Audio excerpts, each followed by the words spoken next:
নমস্কার। আজকে দৈনন্দিন রাশিফল আলোচনা করব। আজ হচ্ছে 28 সেপ্টেম্বর 2025। আজ হচ্ছে শারদীয় নবরাত্রি। আজ হচ্ছে ষষ্ঠী বা ষষ্ঠ দিন।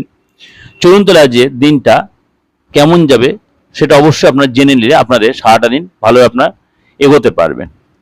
মেষ থেকে মিন, যদি ভালো লাগে অবশ্যই লাইক করবেন, শেয়ার করবেন এবং এই সময় আপনার যে কোনো ক্রিয়া প্রক্রিয়া করতে অবশ্যই যোগাযোগ করে নেবেন। চলুন তাহলে জেনে নিই। মকর রাশি, আজ কাজের জায়গায় আপনি অনেকটাই অবসর সময় পাবেন। বিদেশ যাবার একটা সুযোগ আসতে পারে অথবা কর্মসূত্রে আপনার বাইরে ট্রাভেল করতে পারেন। শিক্ষাক্ষেত্রে আজ সফলতা পাবেন। আজকে আপনার পুরনো কাজের পরিশ্রমের ফল আজকে পাবেন এবং আজ সফলতা পাবেন। যদি আপনার সন্তান থেকে থাকে, সন্তানকে নিয়েও চিন্তা হতে পারে বা বাড়িতে কোনো ছোটো মেম্বারতে তাকে টেনশন হতে পারে। আজকে অবশ্যই নিজের শরীরের প্রতি অবশ্যই যত্ন নিন এবং সতর্ক হন। আর্থিক স্থিতি চেঞ্জ করে অবশ্যই খরচ কন্ট্রোল করুন এবং নিজেকে নিয়ন্ত্রণ রাখুন। সামাজিক জীবন আপনার যথেষ্ট সক্রিয় থাকবে।